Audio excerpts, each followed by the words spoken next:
David had been dreaming about this moment for 3 years. Standing in front of his new house with the keys in his hand, he couldn't help but smile. The 2-story colonial home sat on a quiet street lined with oak trees, and the best part was hidden in the backyard, a sparkling blue swimming pool that caught the afternoon sunlight perfectly.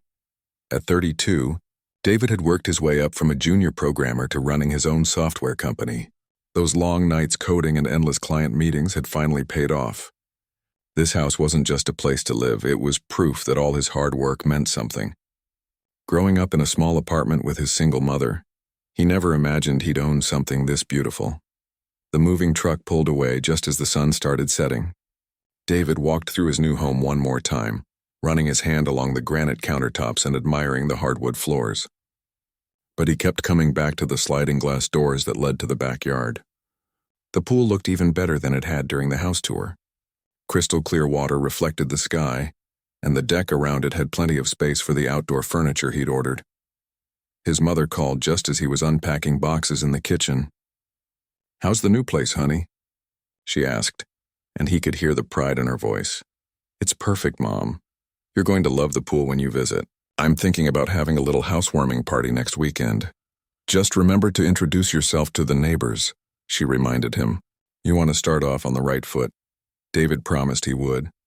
He'd always believed in being friendly and respectful. It's how his mother raised him, and it had served him well in business too. The next morning, David woke up early and decided to test out the pool before starting his workday. The water was the perfect temperature, and swimming laps felt amazing after months of being too busy to exercise properly. As he floated on his back, looking up at the clear sky, he felt truly content for the first time in years. That's when he noticed her. A woman stood at the fence between his yard and the neighbor's property. She appeared to be in her 50s, with perfectly styled blonde hair and a floral print dress that looked expensive. But what caught David's attention was the way she was staring at him. Not friendly curiosity, but something else entirely. David swam over to the edge of the pool and waved. "Good morning. I'm David, your new neighbor." The woman didn't wave back. Instead, she crossed her arms and continued staring. After a long, uncomfortable moment, she turned and walked away without saying a word. David tried to shrug it off. Maybe she was just shy or having a bad morning. Everyone had those days. Later that afternoon, while David was setting up his home office, the doorbell rang. He opened it to find the same woman from the morning, but now she was holding a clipboard and wearing what looked like an official badge. "I'm Patricia Williams, HOA Compliance Officer for Oakwood Estates," she announced in a crisp voice. "I need to discuss several issues with your property." David blinked in surprise. "Issues? I just moved in yesterday." Patricia flipped through papers on her clipboard. "Your garbage cans are positioned incorrectly. They need to be exactly 3 feet from the curb, not 2.5. Also, your pool chemicals are stored visibly on the deck, which violates our aesthetic standards." "I'm sorry. I wasn't aware of those rules." The realtor didn't mention. "Ignorance isn't an excuse," Patricia cut him off. "New residents receive a copy of all HOA regulations within 72 hours of moving in. You should have requested them earlier." David felt his jaw tighten, but he kept his voice calm. "Okay, I'll make sure to get a copy of the rules and fix anything that needs adjusting." Patricia made a note on her clipboard. "See that you do. We maintain very high standards in this neighborhood." She paused and looked past him toward the backyard. "I'll also need to schedule a pool inspection within the next week." "A pool inspection? For what?" "Safety compliance, chemical balance, filtration system approval.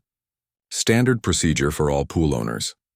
Patricia's tone suggested this was perfectly normal, but something about the way she said it felt off. After Patricia left, David called his realtor, Jennifer, who had helped him buy the house. "Pool inspection?" Jennifer sounded confused. "David, I've sold 12 houses in that neighborhood over the past 2 years, and I've never heard of mandatory pool inspections for new residents. The HOA is pretty standard, just the usual stuff about lawn maintenance and exterior modifications. So this isn't normal?" "Not at all. And honestly, Patricia Williams isn't someone I recognize as an official HOA officer. The president is actually Mr. Chen, who lives on Maple Street. Very nice guy, nothing like what you're describing." David hung up, feeling more confused than ever.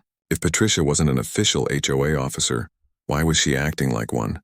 And why was she targeting his pool specifically? The rest of the week passed quietly. David focused on getting settled and starting his new client projects. He met a few other neighbors while walking around the block, and they all seemed friendly and normal. The Johnsons next door brought him a welcome basket with homemade cookies. The retired couple across the street waved every morning when he left for his coffee run, but Patricia remained cold and distant. Every time David used his pool, he noticed her watching from her yard. She never waved or acknowledged him, just stood there observing. It made him uncomfortable, but he tried to focus on the positive aspects of his new life. On Friday evening, David decided to invite a few friends over for a casual barbecue. Nothing fancy, just burgers, some music, and a chance to show off his new place. His college buddy Mike brought his girlfriend, and David's business partner James came with his wife and kids. The evening was perfect. Everyone loved the pool. The kids splashed around safely in the shallow end, and the adults relaxed on the deck with cold drinks. The music was kept at a reasonable volume, and they wrapped up by 9:30 out of respect for the neighbors. But as David was cleaning up the next morning, Patricia appeared at his back gate. That was quite a disturbance last night, she said, making notes on her ever-present clipboard. David looked up from collecting empty bottles. A disturbance? We kept the music low and ended early. I made sure to be respectful. Loud music until almost 10 p.m. Children screaming in the pool, excessive lighting, and what appeared to be alcoholic beverages in a residential area. Children playing in a pool isn't screaming, and having a beer at a private barbecue isn't illegal. Patricia ignored his response and continued writing. I'll be filing a formal complaint with the HOA board. This type of behavior isn't acceptable in our community. As she walked away, David realized this wasn't going to be the peaceful new chapter he'd hoped for. Something about Patricia's behavior felt personal, though he couldn't understand why. He'd done everything right, been respectful, followed the rules he knew about, and tried to be a good neighbor. Standing in his backyard that morning, looking at his beautiful pool and thinking about Patricia's hostile attitude, David made a decision. He wasn't going to let one difficult neighbor ruin his dream home. But he also wasn't going to be naive about what he might be dealing with. He had a feeling this was just the beginning. David thought things would calm down after Patricia's complaint about his barbecue. He was wrong. The following Monday morning, he was working from his home office when he heard footsteps on his deck. Through the window, he saw Patricia walking around his pool area with her clipboard, taking notes and photos with her phone. David rushed outside. "Excuse me, what are you doing in my backyard?" Patricia didn't even look embarrassed. "Conducting the pool inspection I mentioned. As HOA compliance officer, I have the right to inspect any amenities that could affect neighborhood property values. You can't just walk into my yard without permission. This is private property. Actually, according to Section 4.7 of the HOA covenant, compliance officers may access any area visible from neighboring properties for inspection purposes." Patricia held up a thick binder. "It's all right here in the regulations." David had finally received his copy of the HOA rules, and he was pretty sure nothing in there gave anyone the right to trespass on his property. But Patricia spoke with such authority that it made him second-guess himself. "Fine, but next time please knock and ask. I would have been happy to show you around." Patricia made another note. "Your pool filter is making excessive noise. The chemical storage needs to be moved out of sight. And this pool furniture doesn't match the neighborhood aesthetic standards." David looked at his simple patio set. Basic chairs and a table in neutral colors. "What's wrong with the furniture?" "The umbrella is red. Acceptable colors are beige, brown, or forest green only."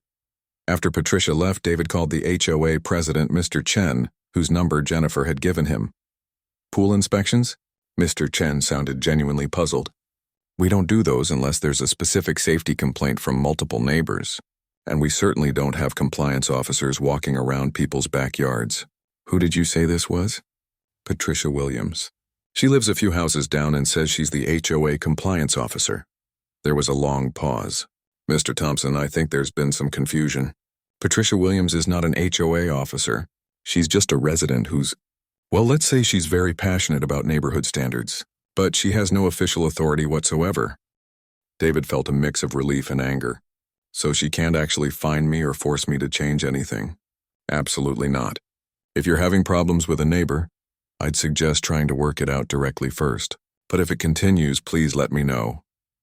The next few days were peaceful, and David started to think the misunderstanding was resolved. Then Thursday happened. David was swimming laps during his lunch break when Patricia appeared again, this time with a measuring tape. She was measuring the distance from his pool to the property line. "What are you doing now?" David called out from the water, checking setback requirements. "I have reason to believe your pool may be too close to the boundary line." David got out of the pool and grabbed his towel. "Patricia, I talked to Mr. Chen. You're not actually an HOA officer. You can't keep coming into my yard and demanding inspections." Patricia's face flushed red. "Mr. Chen doesn't understand the importance of maintaining standards. Someone has to make sure new residents follow the rules. The pool was here when I bought the house. It passed all inspections during the sale. Those inspections don't cover HOA compliance," Patricia snapped. "And frankly, the previous owners let a lot of things slide. Now that there's new ownership, everything needs to be brought up to current standards." David tried to stay calm. "Look, I want to be a good neighbor. If there are legitimate issues, I'm happy to address them. But you need to stop entering my property without permission. I'll do what's necessary to protect our neighborhood's values." That weekend, David decided to install a security camera system, not just because of Patricia, but because he'd invested a lot in this house and wanted to protect it.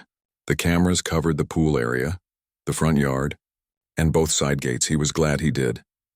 The very next Monday, while David was at a client meeting downtown, his phone buzzed with a motion alert from the security app. He watched in disbelief as Patricia let herself through his back gate and spent 20 minutes walking around his pool, taking photos and even dipping a testing strip into the water. David saved the video and called Mr. Chen immediately. "She did what?" Mr. Chen sounded shocked when David described the footage. "I have it all recorded. She spent 20 minutes in my backyard while I wasn't home. She tested my pool water and took probably 50 photos. This is completely unacceptable. I'm going to call her right now and make it clear that she has no authority to be on your property." But Patricia's behavior only got worse. On Tuesday, David received a letter from the city's code enforcement office.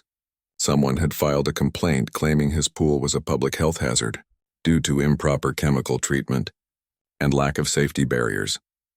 David called the code enforcement officer listed on the letter. "We're required to investigate all complaints," Officer Martinez explained. "But between you and me, this seems frivolous. Your pool looks fine from what I can see. Do you have any idea who might have filed this?" "I have a pretty good idea." Officer Martinez came out Wednesday morning and spent 10 minutes looking at the pool. "Everything looks perfectly normal to me.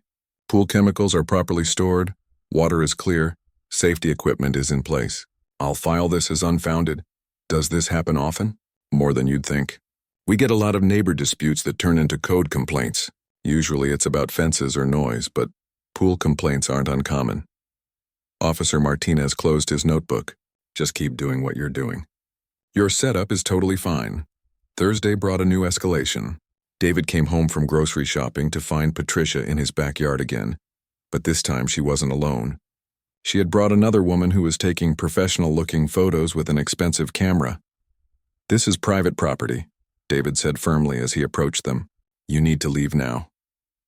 "We're documenting code violations for the HOA board," Patricia replied. "This is Mrs. Henderson from the Architectural Review Committee."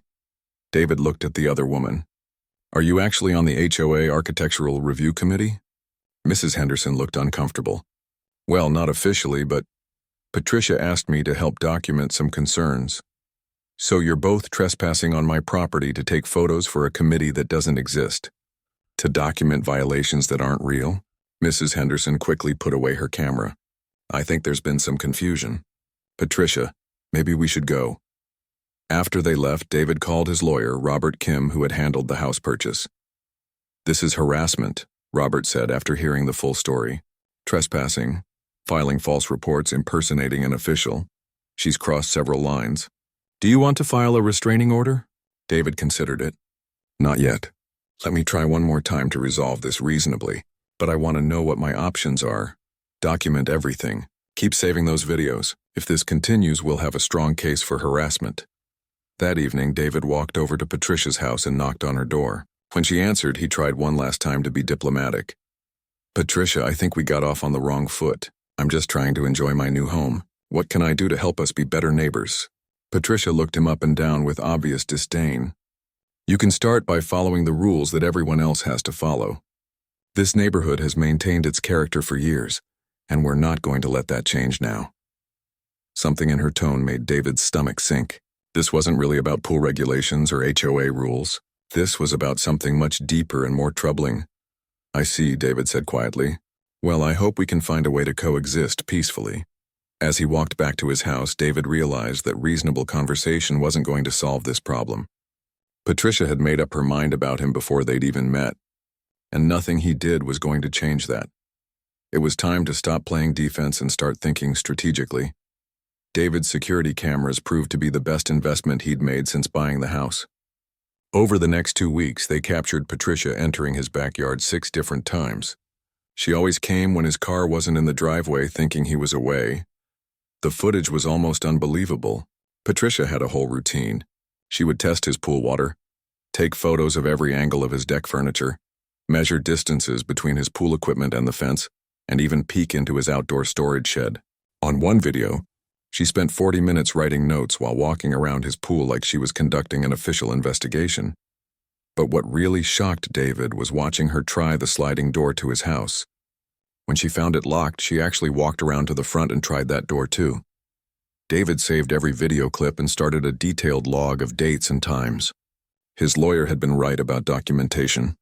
This was building into a serious pattern of harassment. The breaking point came on a Friday afternoon. David had taken the day off to work on some landscaping around the pool area. He was on his hands and knees planting flowers when he heard Patricia's voice behind him. Those aren't approved plantings. David looked up to see Patricia standing in his backyard once again, but this time she'd brought 3 other people with her, 2 women and a man, all carrying clipboards and cameras. This is a private residence, David said, standing up and brushing dirt off his hands. You're all trespassing. This is an emergency HOA inspection, Patricia announced. We have reports of code violations that could affect neighborhood safety. David recognized one of the women as Mrs. Henderson, who had been uncomfortable during her last visit. The other 2 he'd never seen before. Emergency inspection by who? Mr. Chen already told me you have no authority here. Mr. Chen doesn't have the full picture, Patricia replied. We're implementing enhanced oversight for properties that have received multiple complaints. The man with the group started taking photos of David's pool equipment. Excuse me, David said, walking over to him. Stop taking pictures of my property. We have every right to document safety hazards, the man replied. What safety hazards? A code enforcement officer was here last week and found nothing wrong. Patricia stepped forward. That inspection was inadequate. Your pool filter system is too loud. Your chemical storage is improper and your deck furniture violates neighborhood standards. We also have concerns about unauthorized business activities. Business activities. I work from my home office like thousands of other people. We have reports of unusual traffic to your residence at inappropriate hours. David stared at her. You mean my friends coming over for dinner? One of the women started measuring the distance from David's pool to his neighbor's fence. Ma'am, stop, David said firmly. All of you need to leave my property right now. We're not finished with our inspection, Patricia said. Yes, you are. David pulled out his phone. I'm calling the police. Patricia's confidence wavered for the first time. There's no need for that. We're almost done. You're done now. All of you off my property. The group exchanged uncomfortable glances. Mrs. Henderson was already backing toward the gate. Patricia, maybe we should come back another time. We have rights as homeowners to protect our investments, Patricia insisted, but her voice had lost its authority. David had already dialed. Yes, I need an officer at 1247 Oak Street. I have multiple people trespassing on my property who refuse to leave. That got them moving. Patricia shot David a look of pure anger as she led her group toward the gate. This isn't over. We know what you're trying to do here. What am I trying to... Oh, do? Patricia paused at the gate. Change the character of our neighborhood. But we won't let that happen. After they left, David sat on his deck chair feeling shaken. This had gone far beyond neighbor disputes. Patricia was actively recruiting other residents to harass him, and her comments about changing the neighborhood character had an ugly undertone that David couldn't ignore. Officer Rivera arrived 20 minutes later. David showed her the security footage from that afternoon and several previous incidents. This is definitely harassment, Officer Rivera said after reviewing the videos. The repeated trespassing alone is enough for charges. Has she made any direct threats? Not exactly threats, but she keeps talking about protecting the neighborhood and not letting me change its character. It feels like there's something she's not saying directly. Officer Rivera nodded knowingly. I've seen cases like this before. Sometimes people use HOA rules and property complaints as a way to express other issues they have with new residents. David appreciated that she understood without him having to spell it out. What are my options? You can file for a restraining order, which I'd recommend. You can also press trespassing charges. With this much documentation, you have a strong case. That weekend, David decided to do some research on Patricia and the other residents who had participated in the inspection. What he found was disturbing. Patricia had lived in the neighborhood for 8 years and had a history of conflicts with previous residents. David found old posts on neighborhood social media groups where she'd complained about declining standards and inappropriate residents who didn't fit the community values. More concerning were the patterns David discovered. Patricia had previously targeted the Martinez family 3 houses down, filing numerous complaints about their landscaping and holiday decorations. She'd also clashed with the Johnsons next door to David before they apparently gave up and stopped using their backyard entirely. David called Mrs. Johnson to ask about her experience. "Oh, honey, we went through the same thing with Patricia when we first moved in," Mrs. Johnson said. "She was constantly in our yard, complaining about everything from our garden gnomes to our bird feeders. It got so bad that we just stopped spending time outside. Did you ever file complaints against her? We thought about it, but she seemed to have friends on the HOA board at the time. We just tried to avoid her and hoped she'd lose interest." "What made her stop bothering you?" Mrs. Johnson paused. "Well, to be honest, I think she found new targets. First it was the Martinez family, then it was quiet for a while, and now it's you." David realized he was dealing with someone who had a pattern of targeting specific residents and making their lives miserable until they either moved away or stopped using their own property. Monday morning brought a new escalation. David found an official-looking notice taped to his front door claiming that his pool had been condemned by the Oakwood Estate Safety Committee due to multiple code violations and public health concerns. The notice demanded that he stop using his pool immediately and contact Patricia Williams for remediation requirements. David took photos of the notice and called Mr. Chen immediately. "There is no Oakwood Estates Safety Committee," Mr. Chen said after David read him the notice. "This is completely fake. Patricia is now creating fictional HOA committees and printing fake official notices. Can we do something about this?" "Absolutely. This crosses the line into fraud and impersonation of authority. I'm calling an emergency HOA board meeting for tomorrow night. Can you be there?" David agreed, but he also called his lawyer. Robert Kim was shocked when David described the fake notice. "She's escalating because the trespassing complaints didn't scare you off," Robert explained. "Now she's trying to make you think you've lost the legal right to use your own pool. This is serious fraud." That afternoon, David's security cameras captured Patricia and 2 men he didn't recognize walking around his pool area and attaching some kind of tape to his pool fence. When David went outside to check, he found yellow condemned tape wrapped around several fence posts.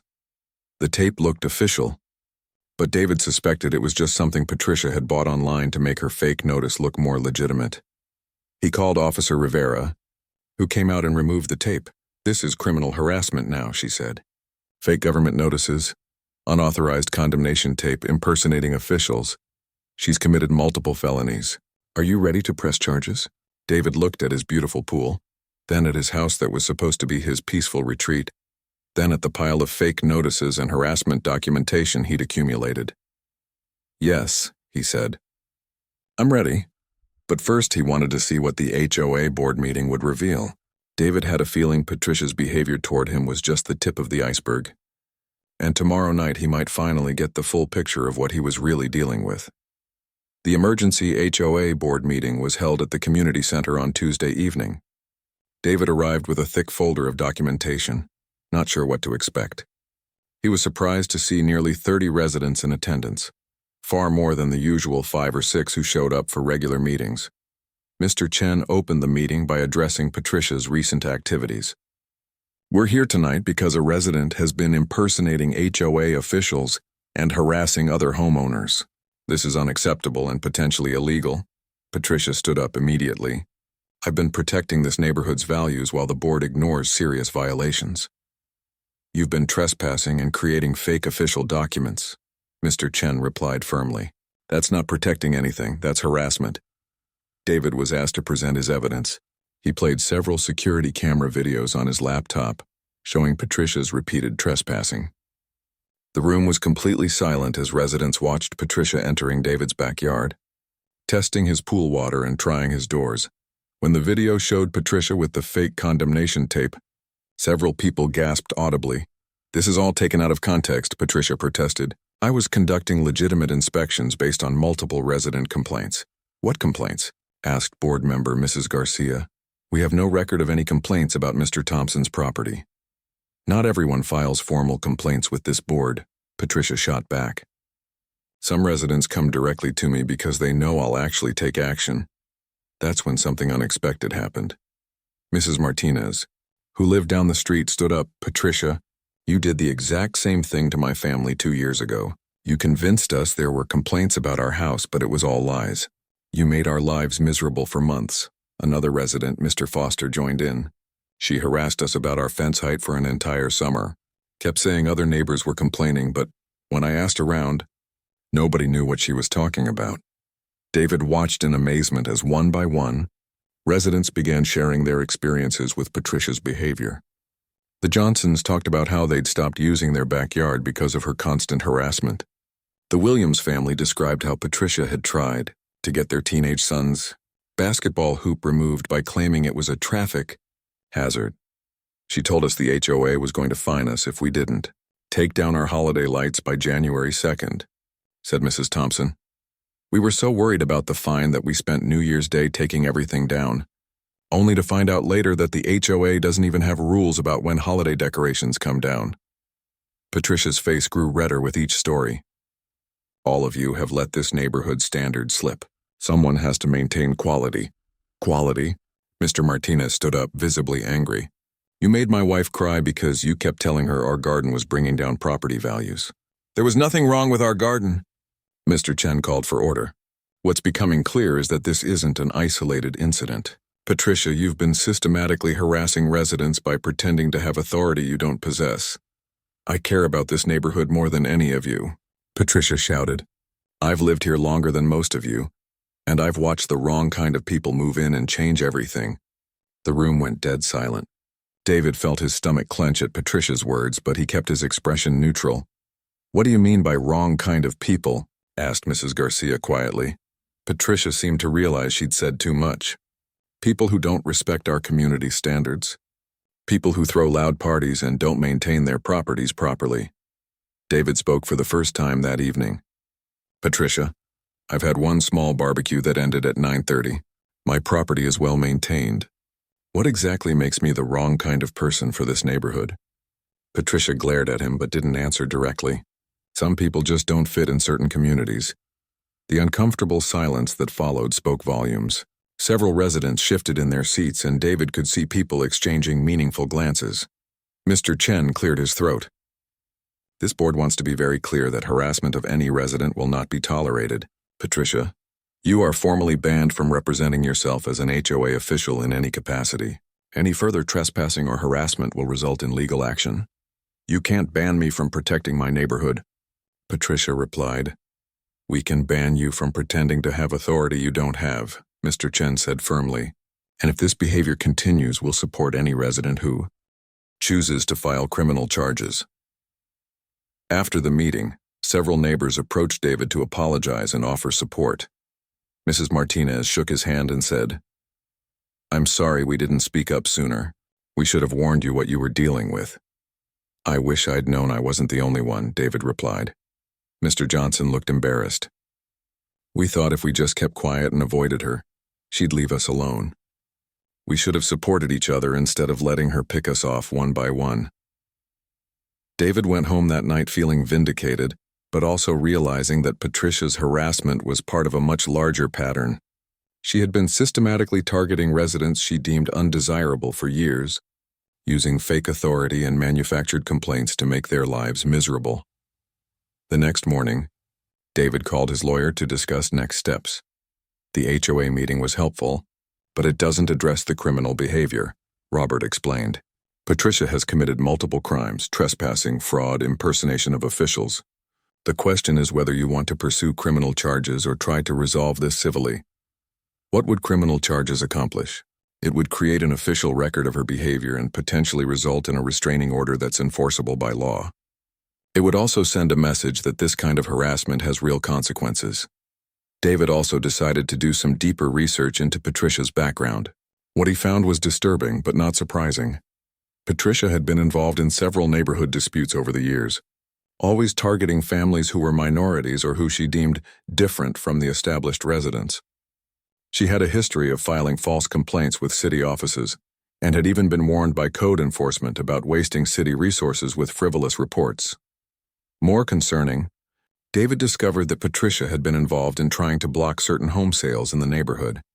She had contacted real estate agents to express community concerns about potential buyers, though she was careful never to say anything explicitly. Discriminatory, David found online forum posts where Patricia complained about changing neighborhood demographics and the need to preserve community character. While she never used overtly racist language, the pattern of her targets and her coded language made her motivations clear. David also learned something that explained a lot about Patricia's recent escalation. The previous HOA board had been more sympathetic to her complaints, and she had wielded significant unofficial influence in neighborhood matters. But after several board members moved away, new residents like Mr. Chen had been elected who didn't tolerate her behavior. Patricia was losing her power base and becoming more desperate to maintain control. On Thursday, David received a call from Officer Rivera. "We've been investigating Patricia Williams based on your complaints and some information that came up after the HOA meeting," she said.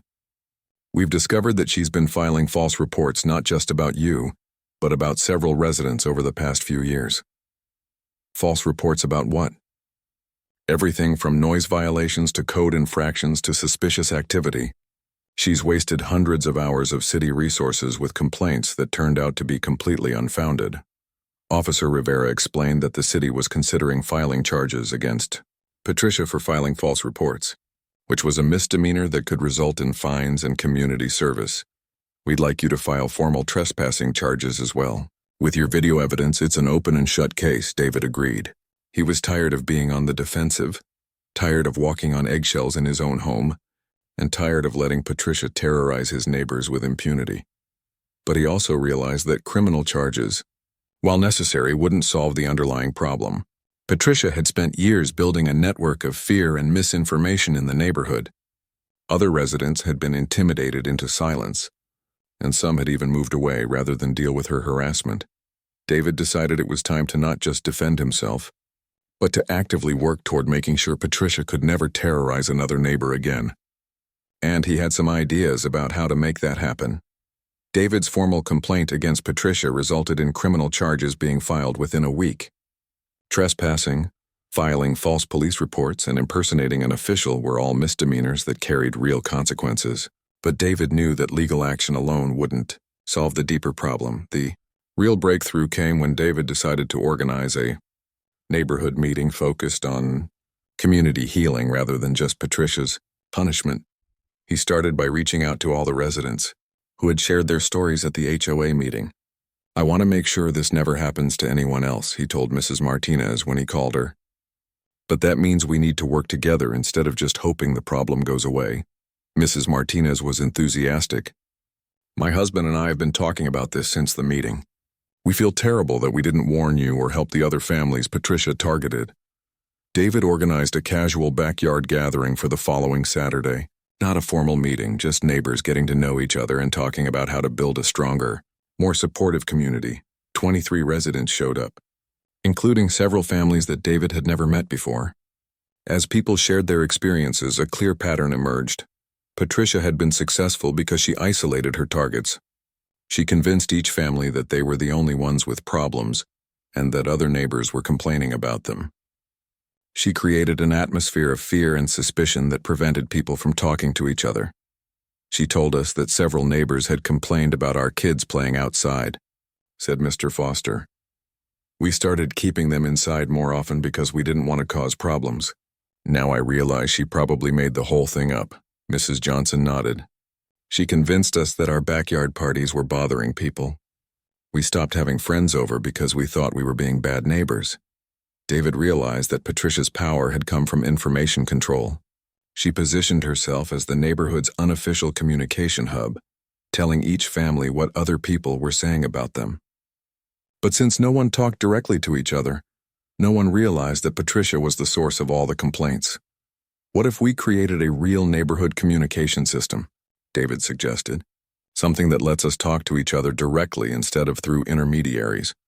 The group brainstormed ideas. They decided to create a neighborhood newsletter, organize regular block parties, and establish a group text system for sharing information about community issues. More importantly, they agreed to a simple principle. If anyone had a concern about a neighbor, they would talk directly to that neighbor first. Not to anyone else, no more he said, she said, declared Mrs. Martinez. If my dog is too loud, tell me, not someone else. Meanwhile, Patricia's legal troubles were mounting. The criminal charges resulted in a court date, and the city was requiring her to pay restitution for the resources wasted on her false reports. More significantly, several residents filed civil complaints against her for harassment.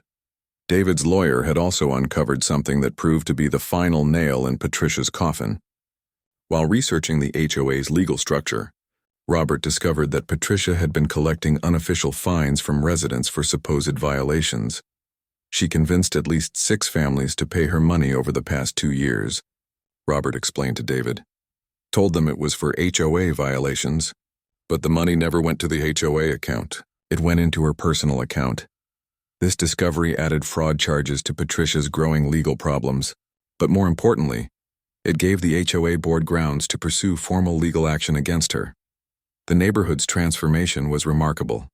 Within a month of David's backyard gathering, the community felt completely different. Neighbors who had been afraid to use their own yards were hosting barbecues. Kids were playing outside again. People were talking to each other instead of whispering about each other. The first official neighborhood block party was held 6 weeks after Patricia's arrest. Nearly every family attended, and David was amazed at how different the atmosphere felt. Instead of suspicion and fear, there was laughter and genuine community connection. David set up a volleyball net in his backyard, and kids and adults played games while others relaxed by the pool. The Johnsons brought their famous homemade ice cream. The Martinez family set up a taco bar that drew a long line of eager neighbors. This is what our neighborhood was supposed to feel like, Mrs. Garcia told David as they watched kids splashing in his pool, while their parents chatted on the deck. Patricia's court hearing resulted in a guilty plea to all charges. She was sentenced to community service, ordered to pay substantial restitution to the city and several neighbors, and received a permanent restraining order that prohibited her from contacting or approaching any of the residents she had harassed. More significantly, the judge ordered her to undergo counseling and anger management classes.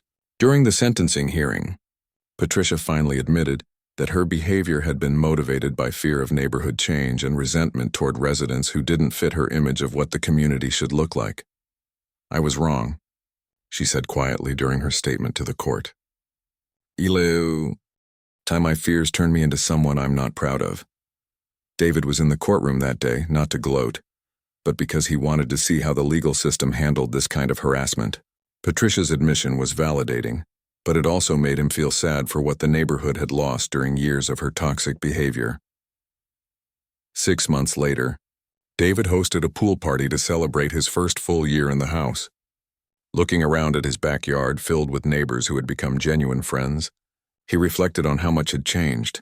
The Martinez family's teenage daughter was teaching swimming lessons to younger kids in the shallow end. The Johnsons were grilling burgers while debating the best barbecue sauce with Mr. Foster.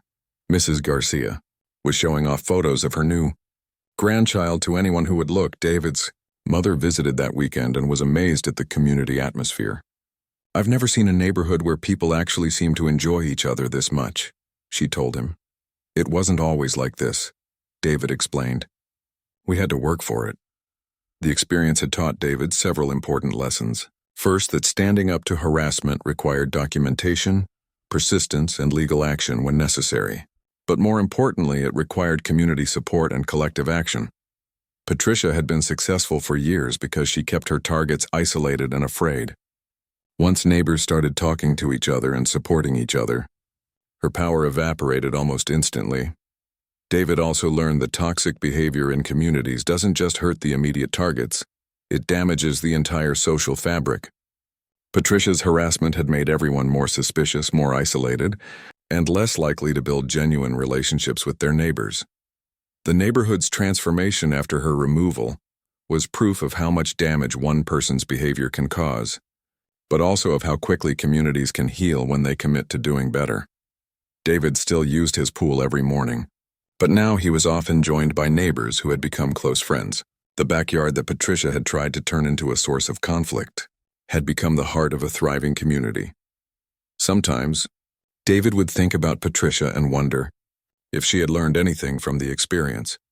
He hoped that the counseling ordered by the court would help her understand how her fears and prejudices had hurt so many people. But mostly, David focused on the positive changes in his neighborhood. They had built something stronger and more beautiful than what existed before, a community based on mutual respect, direct communication, and genuine care for each other. And every time David floated in his pool on a quiet evening, looking up at the sky and listening to the sound of kids playing in nearby yards, he felt grateful not just for his beautiful home, but for the community of neighbors who had become like family.